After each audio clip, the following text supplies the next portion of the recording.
わさびアニメすごいですね。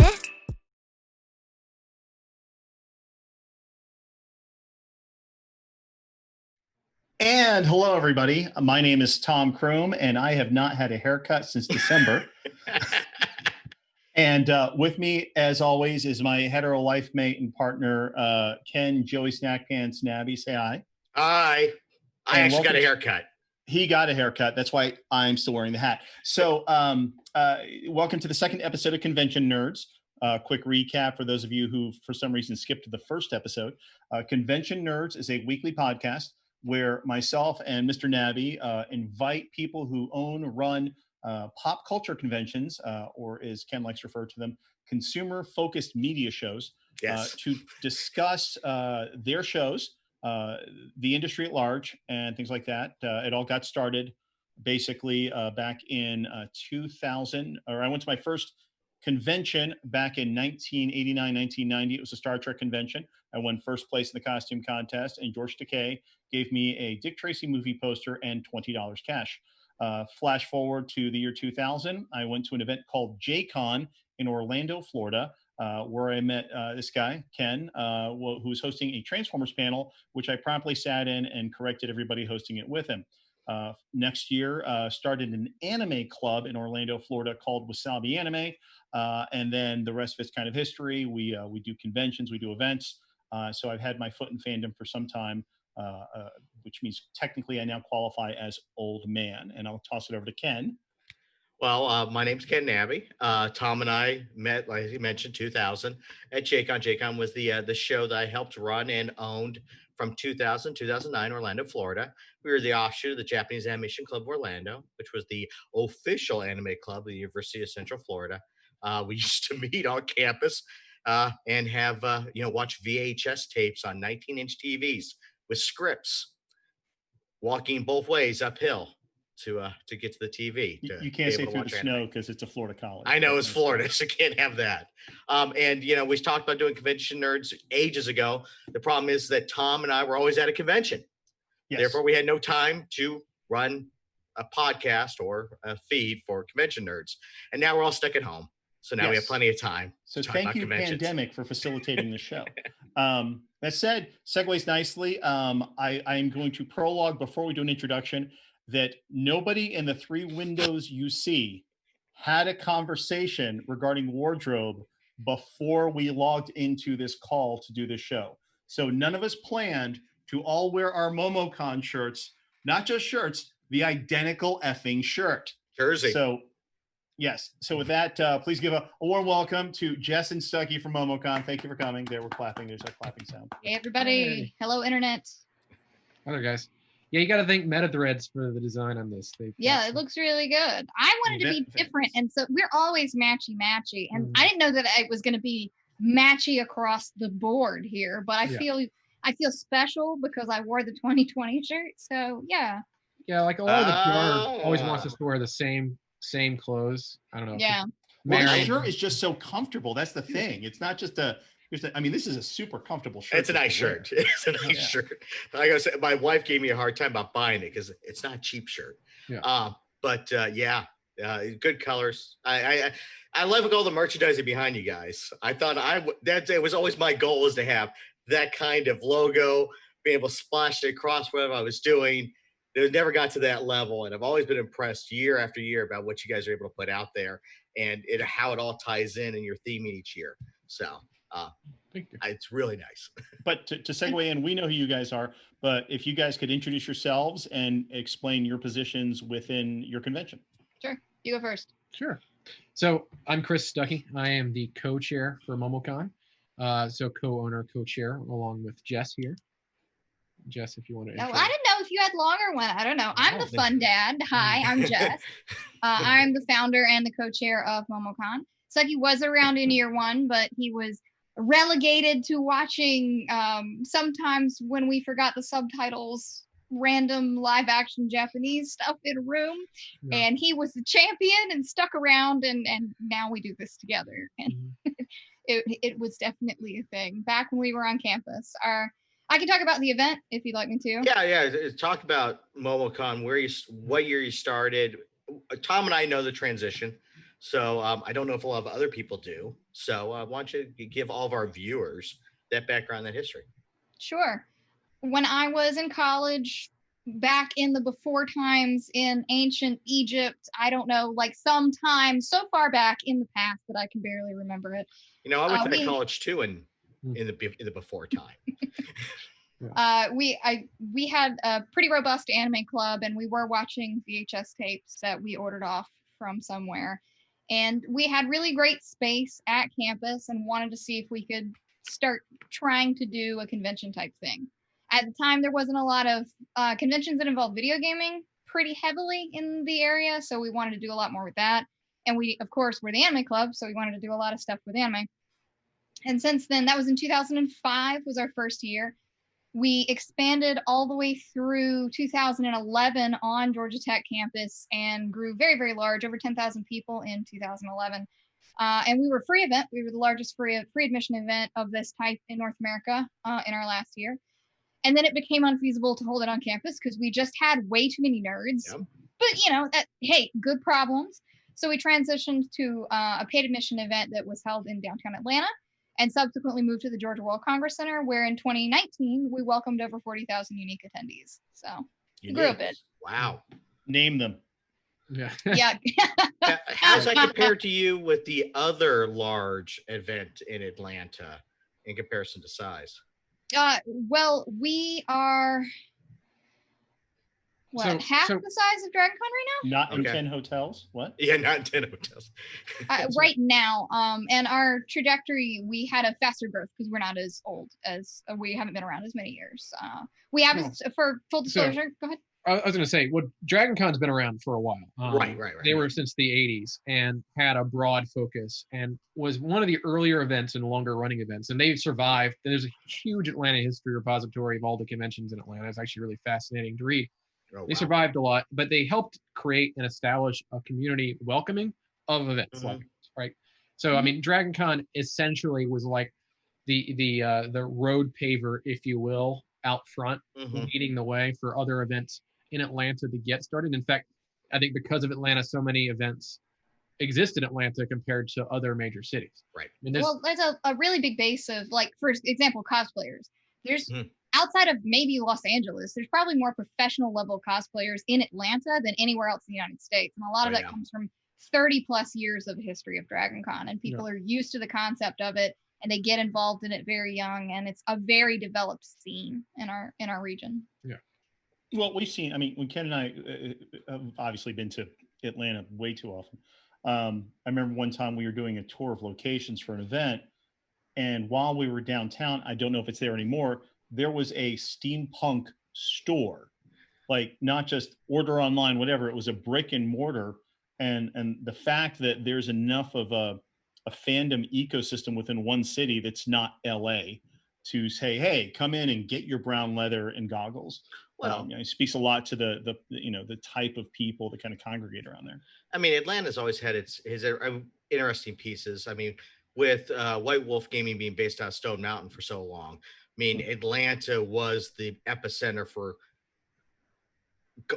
geek goth culture for, almost a full 10 years. I mean, you had mentioned you'd left the campus just because it was oversized. Is that, I mean, that was a really, it was a really big piece of it. This might be a deep cut, but so for MomoCon, the anime club it started out of was called Anime Otaku, which is a pun. Otaku and Georgia Tech. And the club was what allowed it to facilitate being on campus, right? Very familiar with that. School. And essentially, the event grew too large that the first thing we actually heard was there's a historical event in Atlanta called Freaknik that usually happened around spring break, traditionally. Only for a few years, but it had a notorious background. Yes. Enough. We started growing to the size that the campus became concerned with a lot of people that weren't associated with the campus, that they were thinking of Freaknik was somehow returning. It was really weird because that is an event that is not at all like a convention. Yeah. And they just didn't understand. That was when the convention, the campus first started reaching out to us. It's like, what are you guys? We don't even know who you are. What are you doing? You should preface with, we were already working with the other side of the campus for many, many years. But the police department, the campus police department, a lot of the faculty, like a lot of the departments were just their own islands. So Mhm. Yeah. and so we eventually were able to find somebody who was vice provost that kind of like knew me and was able to advocate on our behalf and made it easier for us to get some buildings because it was an argument Right. basically with the Yeah, campus. we started out in the student center, then we moved to the student center and the instructional center, then that and the flag building, and then Right. that and another building. And Yeah. we were out of space, and we had to move out from the middle of campus because there just wasn't any space left that we could actually get. So we Okay. moved to the management building, and then we Mhm. took up 3 floors, maybe 4 of the management building. All of the historic Biltmore ballrooms were across the street, which were Right. gorgeous but expensive. And then pretty much all of the usable space in the Georgia Tech Hotel, or at least all that Yeah. they would give us. Mhm. And that was our last year on campus. And even then, we were bursting at the seams, and that was a hodgepodge of trying to put together multiple buildings. Yeah, and we were, on campus, and we didn't actually charge an admission fee, but I Right. actually made a system for this kind of like freemium model system, if Right, you know yeah, the yeah. term, where people had the option to buy things like a shirt or other Or package have things. their badge mailed to them. That Yeah. was like the big Oh, thing yeah. the first Yeah, time. so they didn't have to wait in line for a badge. And that helped us float through 2011, or else we Yeah. would have had to move a year earlier without that kind of system. Yeah, the last year we were on campus, the entire budget for that year cost us about $40,000, and then the event grossed about $44,000. So, So it was like, or, no, it was less. It was a margin of about that, and so it Yeah. was very tight margins, and leading into what became our first year off campus. Yeah. Right. We just didn't have, because there's no way we could have had enough capital to go back into the So- event to actually have it for the next year. We transitioned into an event that did charge an admittance fee Mhm. as part of a membership badge, and We kept 8,600 of those 10,000 people Yeah. from 2011, which I thought was pretty good considering Yeah. we went from free to paid. I mean, that's, Well, and let and me then we ask this got real all of them quick. back the next year. So Ken went through I was around for as much, but Ken was running it more. University of Central Florida. It's a Right. very similar story. The JACO, the Japanese Animation Club of Orlando, became JCon. Then JCon outgrew the club, and it finally had to step out of. We could have stayed on that campus for another 2 years. After year 3, UCF started booking our dates out because we had only booked the first 5 years or the first 4 years. Mhm. And then they blocked us out to the point where we had to move off campus. That's what's like, they didn't like the number of people we were bringing on, and we were becoming a drain on the infrastructure for the college itself. I mean, very similarly, Georgia Tech viewed us as a strain on the infrastructure of the campus. Because we were getting all the tech was included in our rental fee, and the only thing we were really paying for extra was security. We were having to get the campus police force. But it's hilarious. All the buildings I went to Georgia Tech 1990, 1991. So it's just almost every building you mentioned wasn't even there when I went to Tech. Well, The instructional center was. I was going to say Yeah. one more. Management building. The entire student center is getting demolished now. Yeah. The old student center that we used for all those years, because I went to Tech 2002 to 2005, Right. and then all of the MomoCon events were at that student center until like last year. I had a dance there last year. They closed that building at the end of the semester, and they're supposedly we're opening the new one that they built in August. I haven't been there because COVID, and I'm not sure what's open. I'm going to tell you. So I started at Georgia Tech in 2004, fall 2004 semester, and the student center was relatively new. I think it may have been around a year or two. No, I came in 2002, and it wasn't brand new. Yeah. So it had to have been. I remember a few that they years had before just me. talked about some stuff, and then now they're demolishing it because it's too old. Makes me feel super old. I know. Yeah. Yep. I don't Yeah. even think my fraternity house is on campus anymore. I think it got bulldozed down for housing for the '96 Olympics. So Let me just so where I was going was, and I'm going to present the question to Jess and Stuckey, but then Ken, I want you to answer the same question afterwards. What is the one thing that was a key difference on a college convention versus the private ones we do off property now that you miss, that you wish you could recapture or redo somehow that you can't anymore? That I miss. There's a lot of things I don't miss. I don't think there's anything that I miss about that environment other than I do kind of appreciate the camaraderie of everyone coming together to work under a really tight budget, because it's you're a lot more close knit than when you get big, right? right. The organization gets to be like ours, which we had 1,200 volunteers. I don't personally know every volunteer anymore, Right. which I certainly did in the earlier years. I sure as hell did. And so I say if I missed anything, I missed the closeness of the community that we had putting on the event.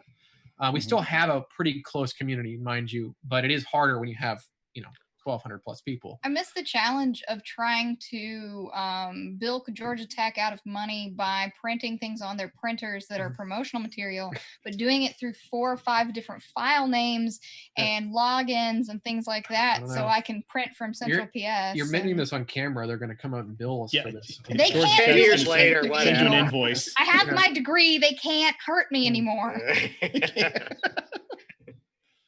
Ken, what about you? I mean, one of the advantages that it had on, because we were at Student Union. Student Union was brand new when we started JCon on the campus. No one there was looking at a commission.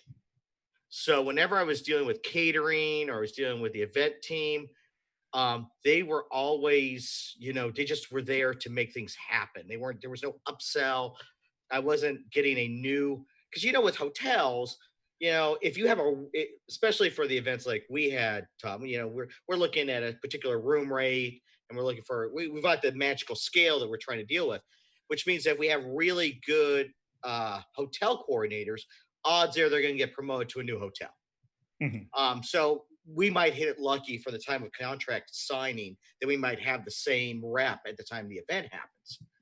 When you're having it at a campus and it's a state job, and they have an advantage to working for the state as long as possible, that they continue. We had the same rep all 4 years. I dealt with the same person, the same office for all 4 years that we had at UCF. And they kept thinking they were pricing us out because one of the things that we found with JCon, everybody's like, our first year at JCon, we charged from day one.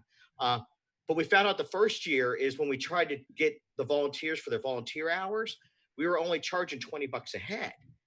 And people were like, I don't want to volunteer. I'll just pay to get in.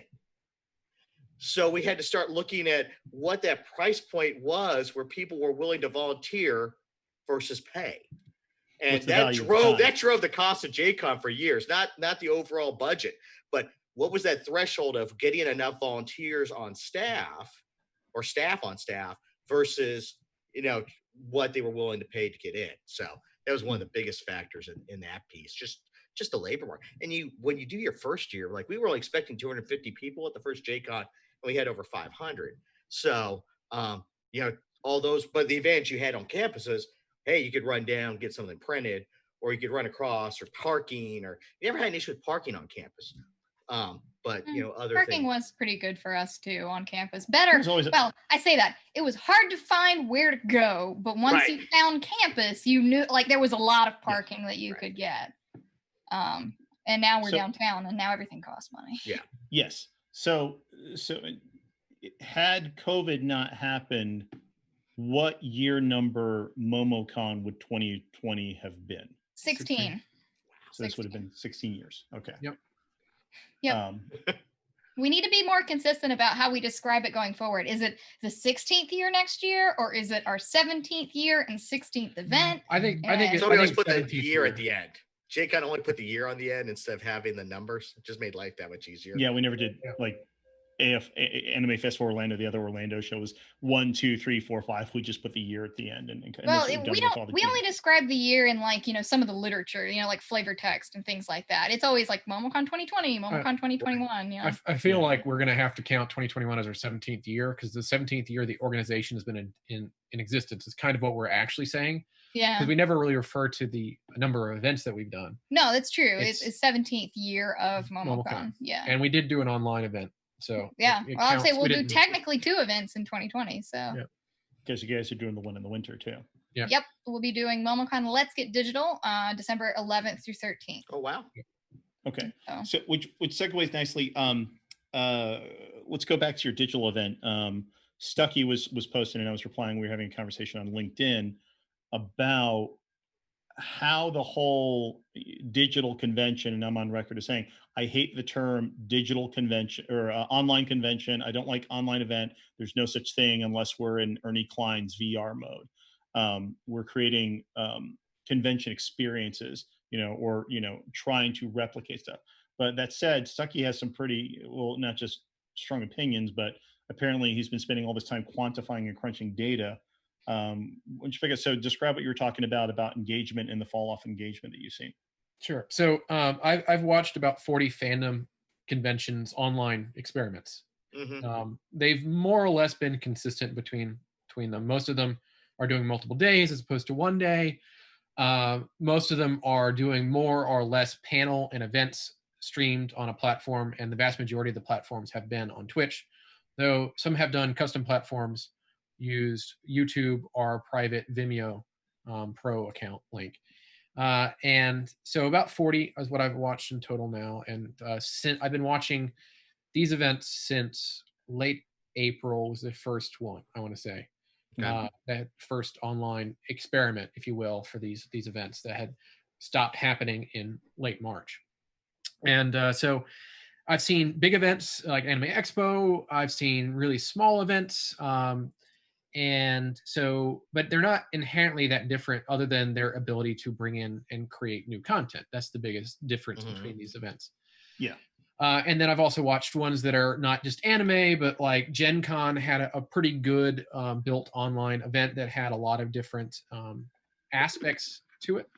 And then, things like just up until the week I made the post that Tom was referencing LinkedIn, that post was made in almost response to PAX Online, which was the combination for Reed Pop's Penny Arcade Expo West, Australia, and their other European gaming show called EGX. So they put together a week, 9 days technically, of online events. And everything that PAX did was well executed in terms of good content, good speakers, strong schedule, plenty of time to promote. They had a lot of promotions. But now keep in mind that PAX West is reportedly somewhere around 110, 120,000 unique attendance. That's and that's a sellout show too. I mean, demand is higher. Yeah. So the event, and ignoring that fact that they were also connecting to and promoting to the EGX and PAX Australia audiences, they were promoting the PAX West audience. They started out about 3,000 unique viewers, concurrent viewers on their mainstream. Now they did stream to Twitch, YouTube, Facebook, Twitter.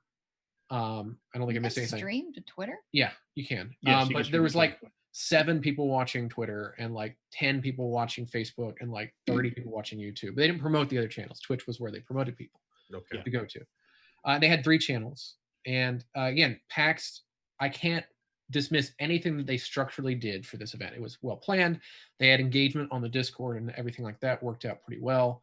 And again, good content, nice production, if you will, for online stuff. But that 3,000 that started out turned into 2,000, turned into 1,000, turned into 300 as the days went on. And again, I don't want to seem like I'm coming down on PAX. This has actually been true for almost every online event. The longer it goes, the lower the audience is. They don't keep track with the event. And there's a lot of factors in that. And I was kind of exploring the discussion, some of those factors in the LinkedIn post. And, the weird thing that I will highlight is that PAX has streamed during PAX East some of their content and done that during other shows, PAX East this year. And you can look at analytics and it shows that the people watching, the amount of people watching and the amount of time watched for their streams during PAX East was higher than people that watched PAX Online. And it's fascinating that an event that people really want to go to, like PAX East, had more people online wanting to watch than they did for when everyone could watch it, and it was, the only PAX they would get.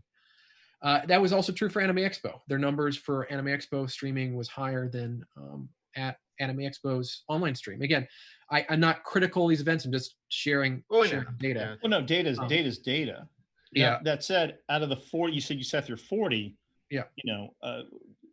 Which one do you feel was the best? And I don't just mean like quality of programming. Which one would you say was the best presentation to maintain engagement? Well, very similar. If you had enough time to plan, then everyone had a very similar production quality, even smaller events. It didn't. Right. This is a great equalizer in terms of production. Everybody's more or less confined with the same tools, and the tools are relatively inexpensive. So as long as you had the ability to plan and time to plan, Well, production quality You're also limited in the Yeah. type of content that you can produce for this that these events are doing. There are other types of content that I'm sure we'll talk about in a second. And no one really deviated from the script of panels, maybe a cosplay contest, some gaming activities, and not everybody did gaming. Is I guess comparatively less gaming compared to other things. And the thing that set apart some events was, the amount of pre-planned content. But as we got further along, as opposed to early on in the first few months, Right. there was more live content and less pre-recorded content because there wasn't as much time to plan and edit pre-recorded content. Right. Or you're saying earlier there was more live content. Yeah, because there was less time. Like when we did it, there was more live content back in May.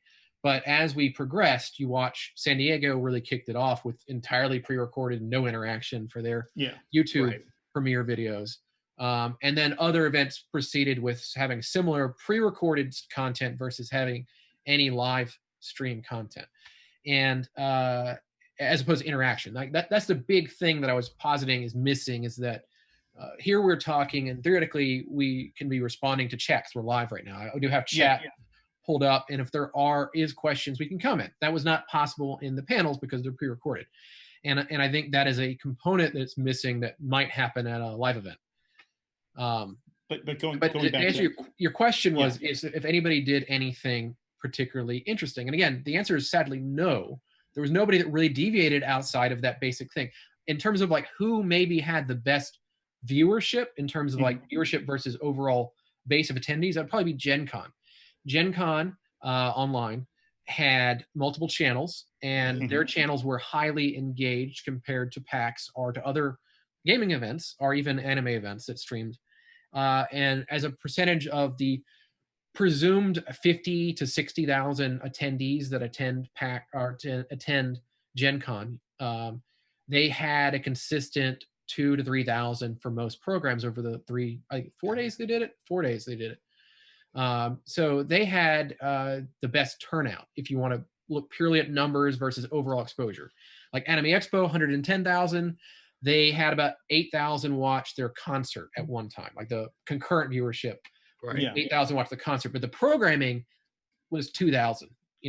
2,000 or ish, somewhere in that neighborhood of 15 to 2,500. But the concert was key, and that's one other takeaway is that the music events tended to do better in terms of viewership. Even if a program was mostly panel content, then would have a music event. The music event tended to pull in a higher audience than the panel. Another one, OdaQuest, which is run by a music production company that helps anime conventions bring Japanese DJs and talent. They had some of the, most famous Japanese talent I've ever seen in a lineup before.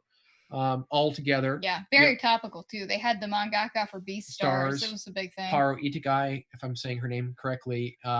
Then you had Yoko Kanno do an interview, and these were pre-recorded as well. But then they had the DJs later on, and the DJs had a higher performance than the in terms of numbers than the panels. Even though, like Yoko Kanno, to my knowledge, hasn't really done very many interviews with anybody.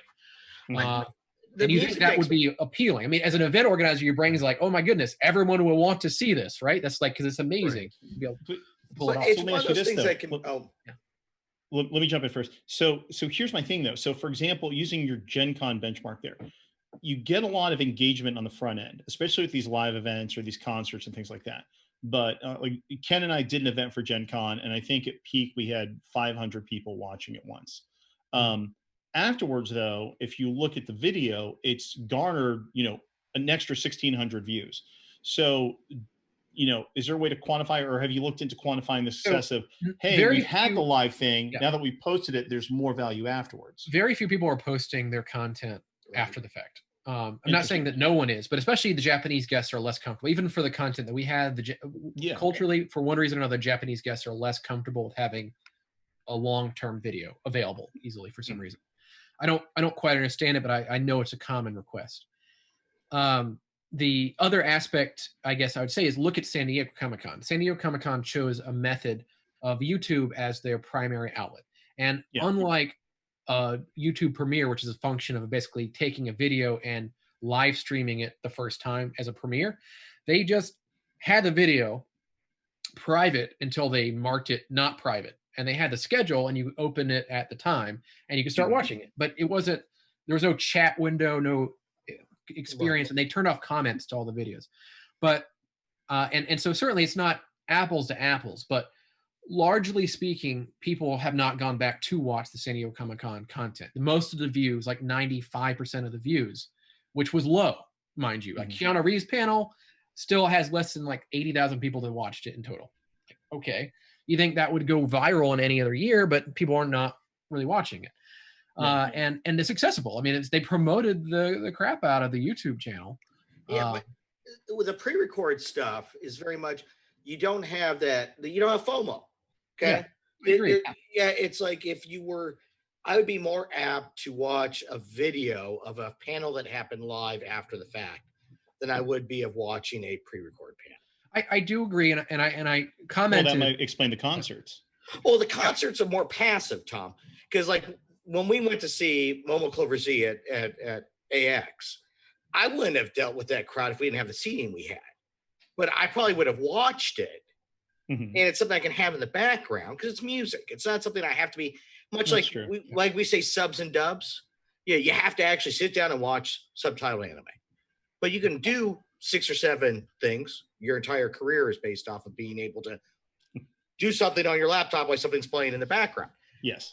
You can't do that with an interactive panel. You can't do that with you have to focus about anime. It has to be active. And I would agree with your assessment. The theory passive. The theory that you have is the same that I have, in that people like it as background, but it doesn't explain that people skip everything else and then tune in. Like if it's the later part of the evening, people are planning specifically to tune in for this passive entertainment. And you know, some of it is pre-recorded too. Yeah. I mean, not all the DJs are spinning live. In fact, well, none of them were for OtaQuest. Yeah. And I think that even the Anime Expo one was the furry show was spinning live. The furry a week in Atlanta people did do a live DJ experiment. They're still around. Yeah. Oh yeah. They have. I mean, their community is very well tight knit. And not only that, I think they're doing monthly streams as well. Okay. For they do a lot already with their in-person event with dancing and music specifically. Like that's like a free dance-off is actually a humongous thing at their show. As a percentage, to go back to it, if you're thinking about percentage, Furry Week in Atlanta, I don't know their numbers off the top of my head, but I think it's something like 4,000 or 5,000. Maybe they're a larger one, but it's not right. Well, it's a niche event. Yeah. And, I mean, and as a percentage of their stream viewership, when they streamed, because theirs was like a week before ours, they had like 400, 500. So maybe as a percentage, that's a higher than what even Jenkins was, but the overall exposure was much less. It just, I guess, more tight-knit communities had higher engagement on the, people don't want to miss those moments. Did you watch any of the RTX event? Well, they're still going on. Theirs is actually started on the 20th, I want to say, and they're going, and they're one of the larger shows that has a more tight knit community. That's why they do, but they're airing their old panels, and they don't have enough. You can't keep track. They're using, I'm pretty sure they're using Vimeo as a background, and they turned off the viewer count, so you can't see how many people are watching. They do have a chat, and chat is okay engaged wise. I mean, I don't have a good measure for the amount because again, it's not, you can't measure their chat window very easily, but I would say they're engaged even with the pre-recorded content to a degree. Yeah. Well, let me throw in two observations here. One, with the furry convention piece. We recently did a project where we tried to research every convention in North America, because what else can you do during a pandemic? And I was aware of the number of furry conventions, but they are so prolific. There will be multiple in multiple regions and states, and they all cross connect with each other. So the loyalty of that fan base, you're right, because it is a kind of a sub niche. I can see the engagement being high. Going back to the Gen Con engagement, having done that show for 10 years, you know, Ken and I can attest to the fact, your primary demographic at that show are college educated, analytical tech types. So the amount of engagement that I think Gen Con got to a degree is its fan base, and the fact that they are used to walking into a convention that's already highly technical to attend in the real world, you know, using their database system and everything else to get on there and get things done.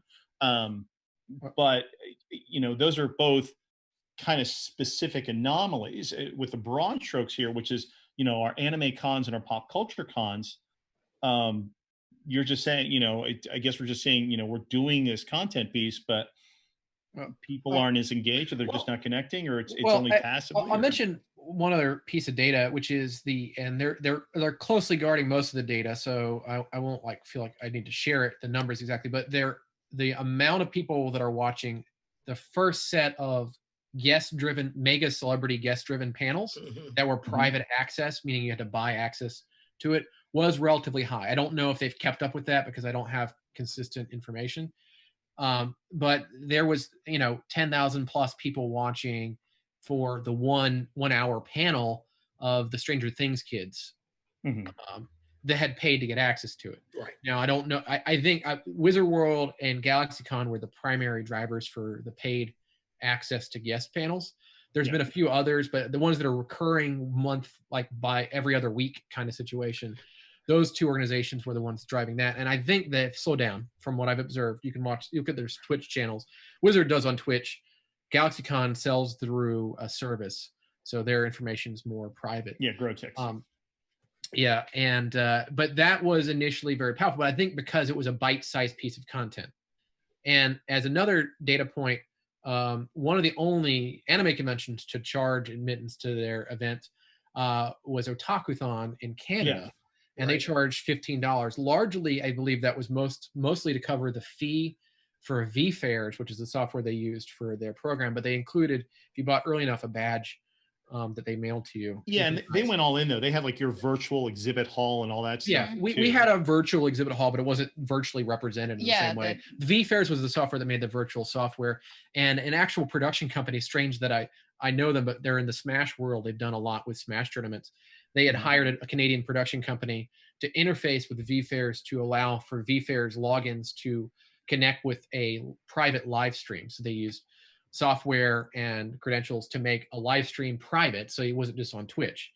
And they kind of cobbled those pieces together to put this together. But it had a high participation for a smaller event. I won't share some of the numbers. I think some of it's in privilege, but they had higher engagement than I would have thought. People, by having the opportunity to pay, I would say had a more consistent, streamlined engagement. Well, this goes back to the Gen Con logic that we go back to Gen Con real quick. We do Gen Con. We've done years of, and we've explained this to companies we work with, you can offer a demo or a workshop that's free. It doesn't cost you anything to do it. So you put it in the schedule and you say, this is free. And then the next year we came back doing this in the anime track with the company. And we said, okay, we want you to do the exact same thing you did last year, which we know is a promo push. You do it. The difference is we want you to charge $6 for it. And they're like, well, we only got 2 people out of 10 seats each one. That's not going to work. Just try it. And they tried it. And because you actually had a value attached to it that wasn't zero, you felt that there was a higher value perceived. Or they made sure to go. That was the other thing. So they spent the $6, and suddenly, with the same exact presentation from the year before, they said for free and got 2 people, they were selling these things out at 10 seats per seating. So I think, what you brought up there with what they did is $15 isn't going to make or break. And yes, there's a cost, and, we're printing and shipping badges and things like that. But even charging just a small amount, I think there's a sweet spot there too. Right. Yeah. That it's going to show, hey, we feel there's a value. So why, please, pay the money. We've created intrinsic value to it by Yes. adding a dollar value to it. One of the things we've talked about from the beginning here, Chris, is we talk engagements. You've been talking engagements the entire time, which is great.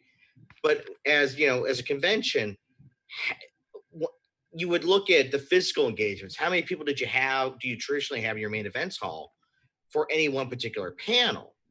Because it's JCon at its height had 6,800 people, but we only had maybe 2,000 in the main events hall at any one moment. So looking at, hey, this event only pulled X. Well, if that was a live event, how many butts in the seats were you expecting in the first place? Well, I think there's something to be said about that when you look at the other things, the non-panel programming, because if he's right, a lot of people are just doing panel content and that's it. But from the knowledge that we have of people that are doing vendor events, they're not, the vendor piece of it is so far below in the sale. of what something would be in an event. And I think you only have this to really go from in a digital event. You only have panels. Like if, I'm at AX and my main events room is seating something like 3,000 or 4,000 people, and I had 3,000 or 4,000 people on the stream, that's the only thing I have though. There's no Exactly. entertainment hall. There's no exhibit hall piece. There's no cosplay wandering around and stuff like that. So I think it's just a different metric. I'm going to be corrected afterwards. I'm not going to remember who did it, but I think it was a Variety article that came out after San Diego Comic-Con. That's how they started quantifying it, which is Hall H seats X number of people. This video, which would have been a Hall H video, only got X number of views.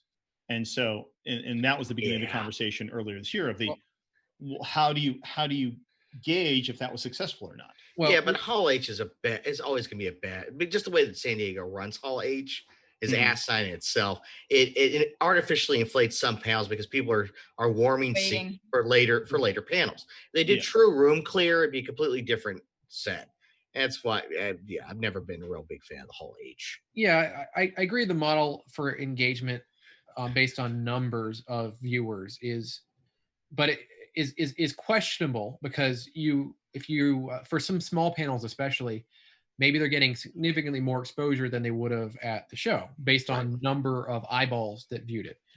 Yeah. But you got to question what an online view is worth. I mean, views are measured usually by percentage of content watched, but sometimes as little as, I think, 5 seconds are watched is a view, counts as a view, especially on YouTube. It's just a very small amount of time. Is that really worth it if somebody came in, looked at 5 seconds of the video and then left? Is that worth anything to anybody? And maybe it's worth more than no view, but I would say that's not really worth much of anything.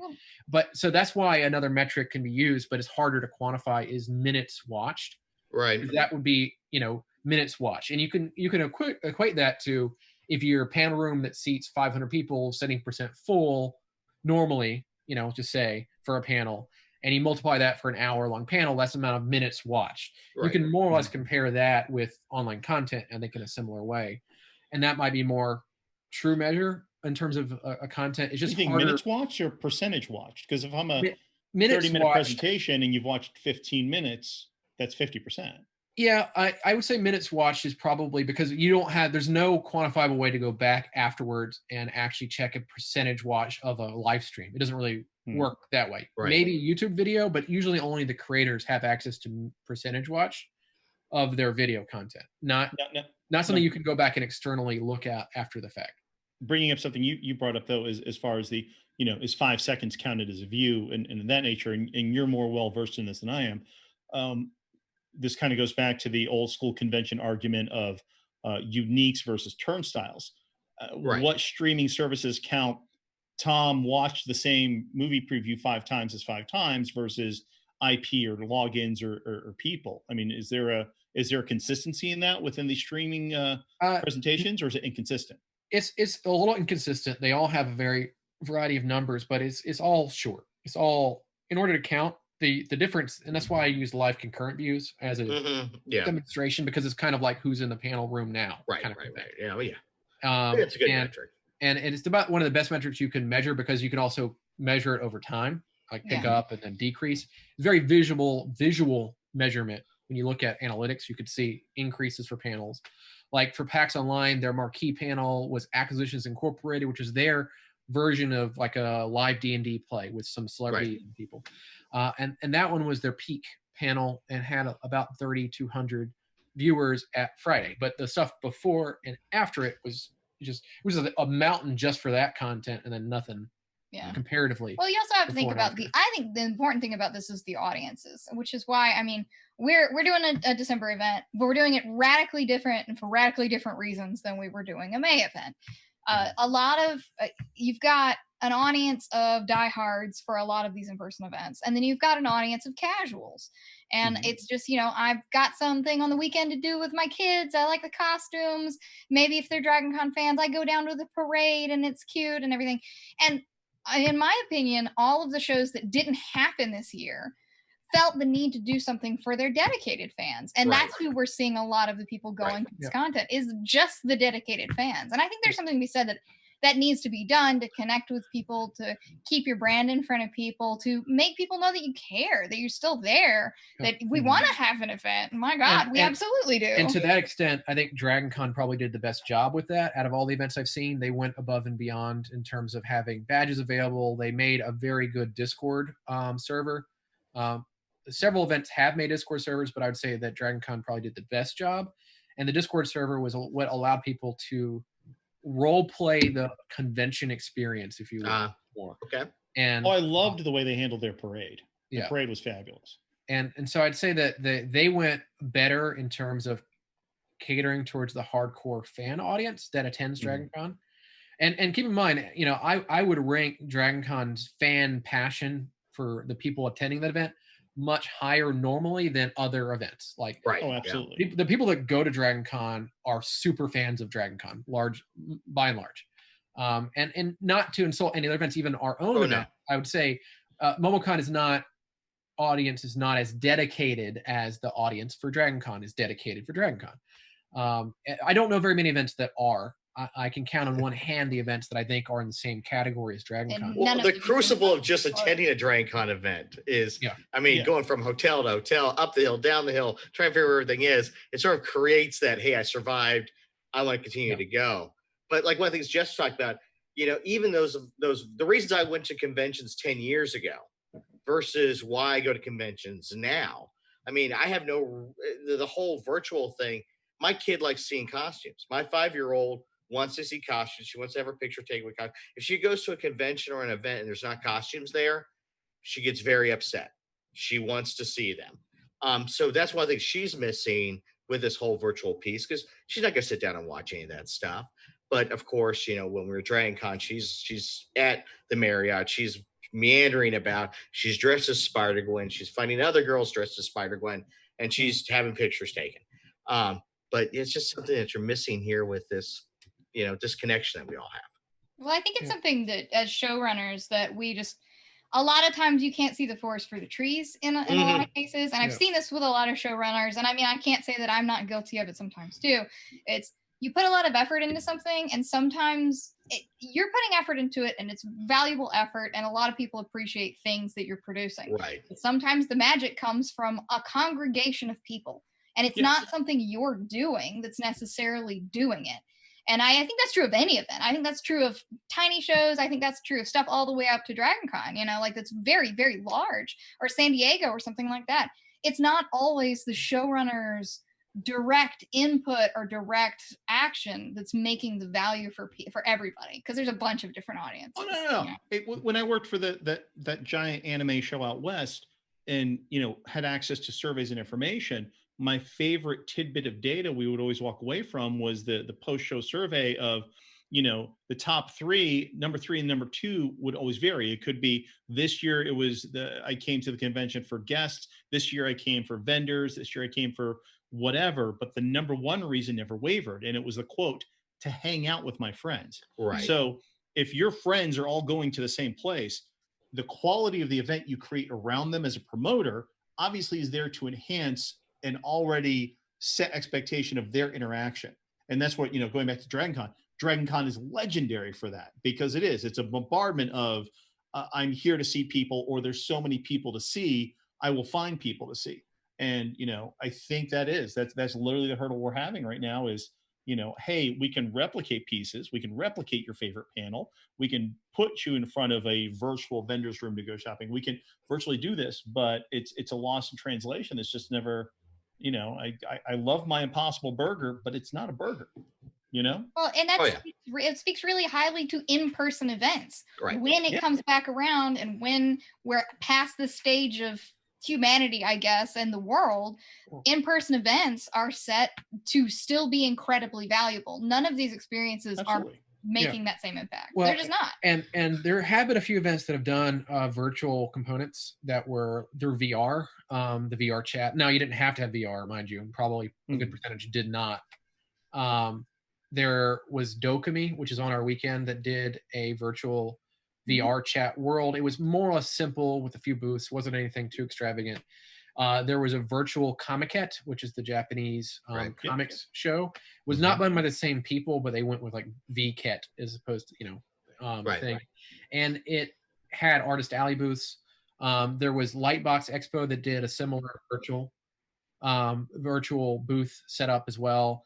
Though you couldn't interact with anybody in that one. That one was entirely just you're just an invisible Waddy walking through the artist alley. Whereas the other ones, you could interact with other people in the environment that you're around. I know several of the furry events have done something either in Minecraft or in VR chat, which makes sense. One of them started that wasn't an event before, but remade a hotel of a virtual event virtually for that community, so that they had the actual hotel to, do their furry event in, more or less, online. I don't know the metrics for how many people participated in those. They're hard to track after the fact. So you either have to be in there when it's live and measure it, which I did not do for those. I just know they existed, and I saw some videos after the fact. Now we've talked metrics, we've talked, engagements, we've talked all that. Luckily, conventions is something I do on the side. It's not my livelihood. It's not my primary livelihood. I know it's a career for the three of you guys, Tom, Jess, and Chris. How you been able to move this over to monetization? I mean, have you been able to look at some of the recoveries from misses this year? So merchandise is the primary revenue we've been able to generate. Obviously, people are not inclined to buy badges when there's uncertainty, but that's the other revenue driver we normally have. We, as an event, have not traditionally had a lot of sponsorship, but that would have been another driver, and that's certainly a driver for Anime Expo and PAX. They've managed to have some sponsorship sales on top of their stream. I mean, both of them had paid advertisements as a part of that, so I know that they got something in exchange for that. I don't know how much. I guarantee it's a lot less than their normal show, and none of these events outside of Otakuthon have charged a fee for participation. Not saying that there's not been at least one other, and certainly Wizard World and GalaxyCon had paid guest experiences, where the benefit has been where they earn money from selling these guest experiences, earning some revenue off of that. So the cameos and stuff like that. Yes. Yeah. Usually the ones that the events do, they take some percentage of the share of the price of the access to see them. Wizard does all the panels for free and then takes a percentage on the autograph sales. And so some events have tried to monetize because some of these organizations have a large number of people in them, right? Yeah, and they have to maintain payrolls and things. We've benefited by having a relatively small team here that is paid, and we were also of the good fortune of to get our fees that we paid our venue back, in advance. Yeah. So that was good. Some events have not been as lucky. Some events happened the weekend everything shut down. I believe it was NakaCon was actually loading in and then could not have the show. And I cannot imagine how hard that was. And so outside of sponsorship, unless events start charging for the virtual passes, which might be the next step if we see this further into 2021. To jump in as a parallel, just so Ken knows what's happening in the business, I can confirm everything you're saying, and also from our contracts that we deal with, we're treating this as there's nothing really coming in, and anything coming in is minor side project related or merchandise related. But we're treating this as one long commercial. And for our larger partners that we're contracted with, I don't want to call names of companies, Stucky actually kind of nailed it, which was a lot of them, we've entered into sponsorship partnerships that, hey, we have these demographic databases of specific markets. You want to market to them, let's create a partnership. You have to pay us to get access to these audiences, because our job right now as promoters sitting at home is, and Jess brought it up a lot too, which was the fans, is perpetual engagement. We have to make sure that they know we're still here. And even if it's on the most basic level, I mean, I remember Stucky going, Danielle from our team and I, we went a little crazy. And then, Stucky drank all the fucking, I guess I can swear mine, all the fucking Red Bull. And suddenly we had, MomoCon, Animal Crossing, empire happening. But it was engagement. It was, hey, our fans know that we're still here. We're still into the same stuff. So we're one long commercial.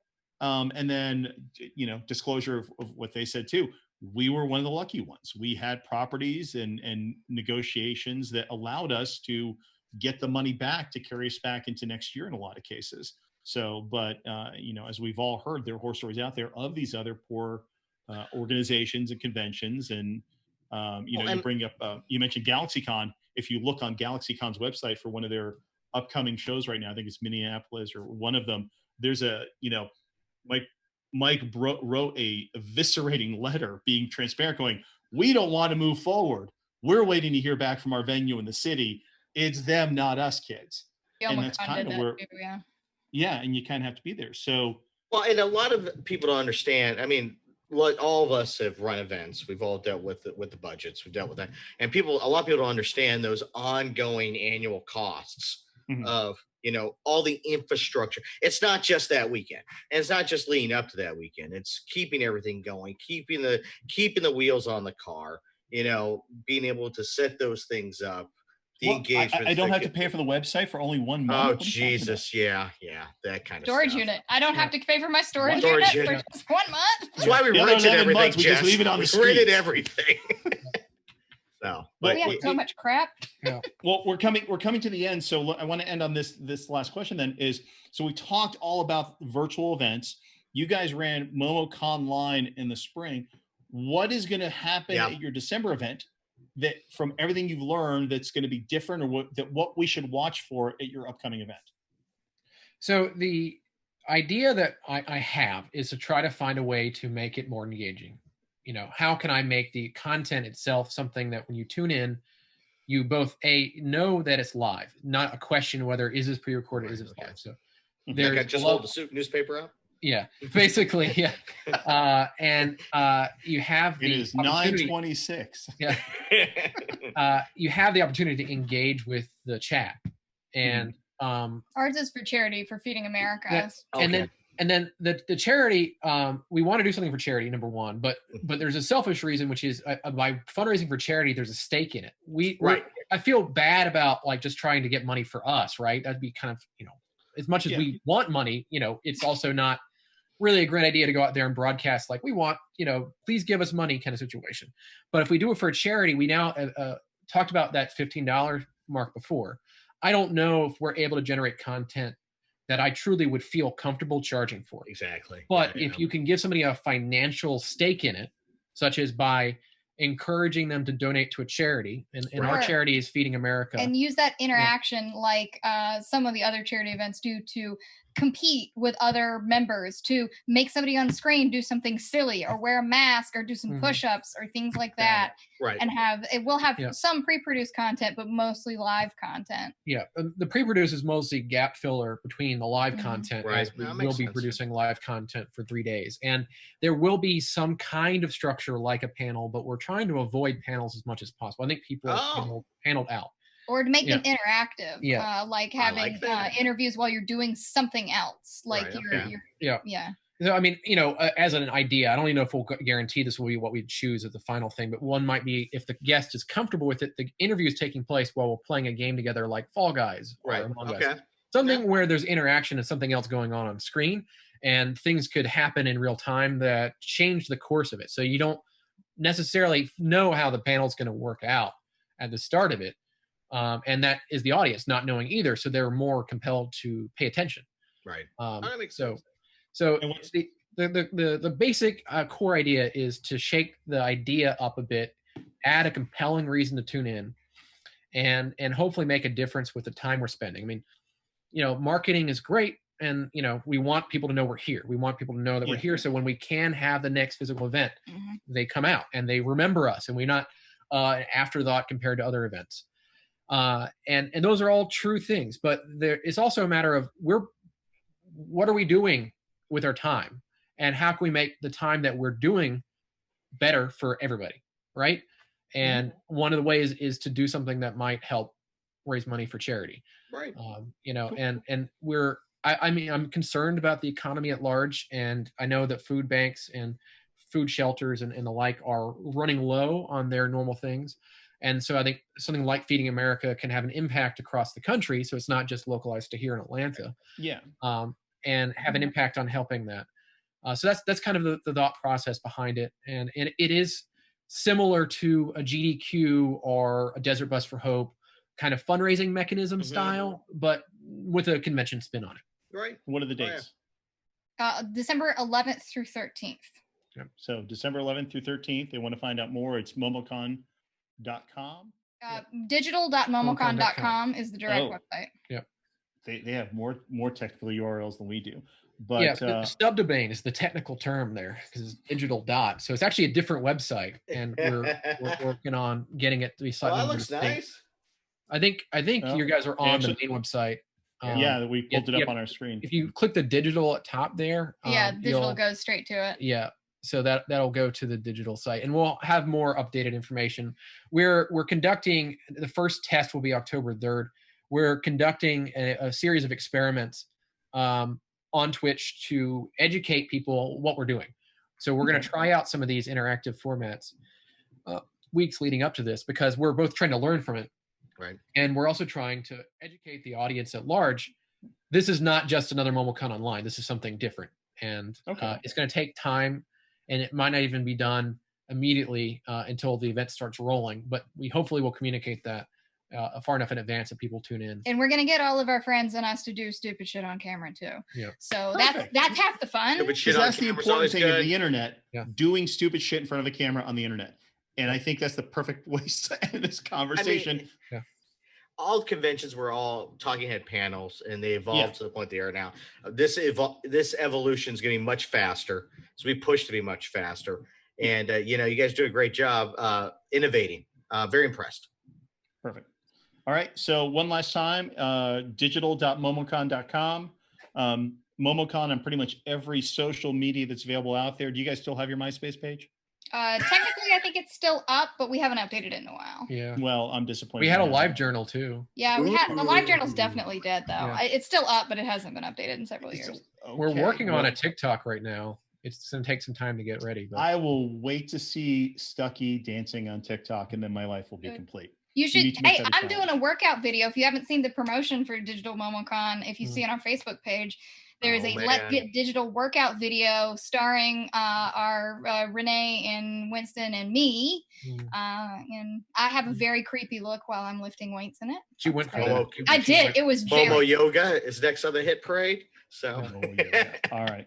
Well, Jess, Stucky, thank you very much for taking Yeah. time with us tonight. We do sincerely appreciate it. Again, great discussion talking about virtual events, and everybody check them out online. And we look forward to seeing your event this December. So we're going to end because Danielle makes us all pose. So everybody pose really cool because then Danielle's going to end I don't know the if I can entire pose- show. we're, and go we're into not credits. promoting Ready? next week, Tom. Huh? We're not promoting Mhm. next week.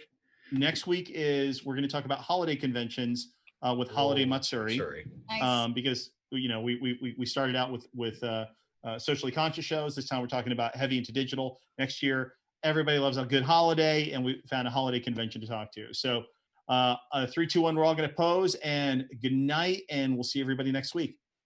Go.